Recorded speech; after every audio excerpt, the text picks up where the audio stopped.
Welcome back to the Fortune and Glory playthrough. We're playing against the Crimson Hand. We're about to begin turn 9, but as usual I have a couple of little corrections to talk about, and one, I guess, semi-major correction that is too late to correct.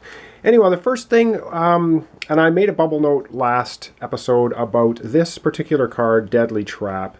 The text itself here has an "and" in it, but when you look at the card itself, it says Lore 4+, Deadly Test, or Cunning 5+. This, I believe, this card should be both of them.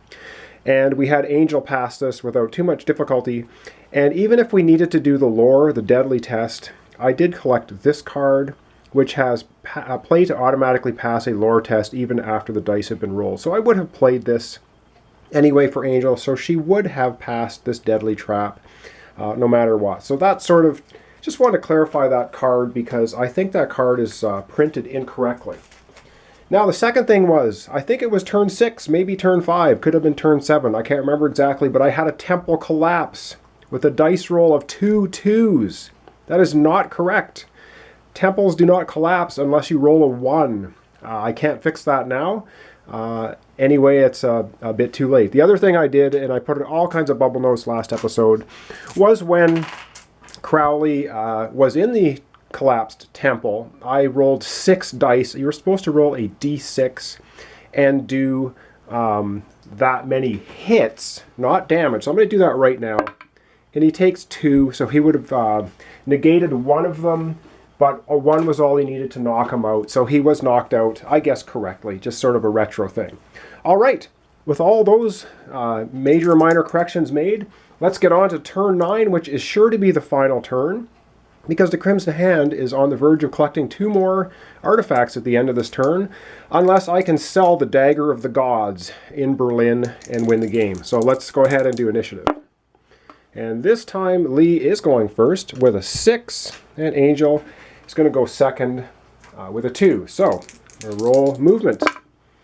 And this time Lee can go 4 spaces, Angel can go 2 spaces. Okay, Lee is going to be moving now, and I'm going to have her take her 4 movement and go 1, 2, 3. She's going to go over here in Arabia with the Book of Ferox and see if she can steal this artifact away from the Acolyte, who will be collecting it this turn. And to see if that can happen. However, it's 5 dangers, so that's a pretty tall order. We'll have to see. And now, of course, Angel is going to move. She's just moving directly 1 space into Berlin. Okay, that was the initiative phase. That was the movement phase. Let's get into the adventure phase and see if our adventuring heroes can get 5 more fortune. That's all they need. They'll have 20 to win the game. So let's go to adventure. Okay, so first up is Lee. She is...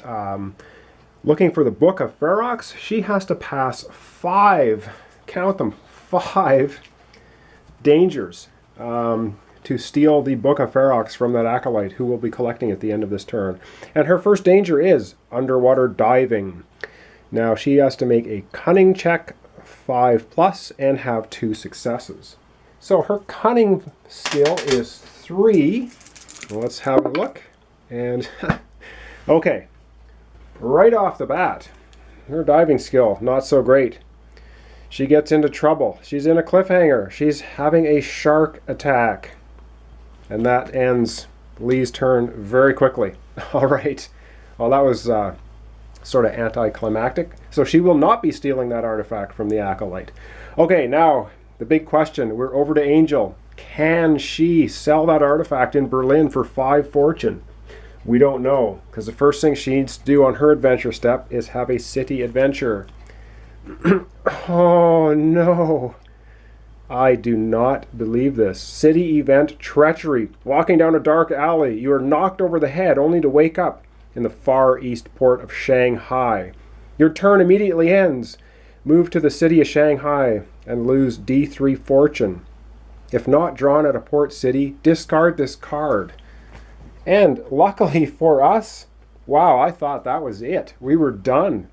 But it says, if not drawn at a port city, discard this card. So you know what? Oh, I thought that was game over for us. So she was not in a port city, she's in Berlin. So that event does not take place. Wow, that was a close call. Okay, well now she can interact with the city, and again, anticlimactic. She has the dagger of the gods. She's in a major city. It's worth 4+1 because she's selling in a major city, which allows her to collect 5 fortune. Angel now has a total of 15 fortune. Lee has a total of 5. The grand total, 20. Game over. Our adventuring heroes have won. But I'm going to say they won with a bit of help, because early on, I think it was round 2 when Vanessa came out, one of the villains that was randomly drawn was supposed to join the adventure for the rest of the game, and I said Crimson Hand was nasty enough as it was to not have an extra permanent hero or villain attached to them, so I just had her come out once and disappear. That would likely have seen the Crimson Hand winning the game, and also having the temple collapse on a roll of 2 2s when it should not have. It was very likely that Crowley and or the Acolyte that was there would have collected that temple, and also would have made the Crimson Hand probably victorious. Anyhow, a couple of rules things wrong, but I hope my main intention here was to actually play against a Crimson Hand, give you an idea of how the Crimson Hand functions as a vile organization. I always play this game cooperatively against one of the organizations, and I find the Crimson Hand is about the toughest one because the Acolytes come out and they just keep piling up successes on artifacts and stealing artifacts away, and then of course once they get them they get extra powers, and it just becomes more and more difficult to try and win the game. So with a slight bit of rules errors on my part, the adventuring heroes won this one, but I have a feeling had I done all of the rules correctly, so please don't use these videos as rules primers because I have gotten quite a few things done not quite correctly. I believe the Crimson Hand probably would have won this. Anyway, I hope you enjoyed it. I will be, of course, doing another board game series, probably within a week or so. And anyway, this gave you a little bit flavor of Crimson Hand and the treasure hunters thrown in, as well as Adventure Pack 1 with deadly tests. Alright, thanks a lot for watching. Thanks for subscribing. Thanks for liking the videos. Like I said, more to come. And that was the end of turn 9. We have a victory for the adventuring heroes.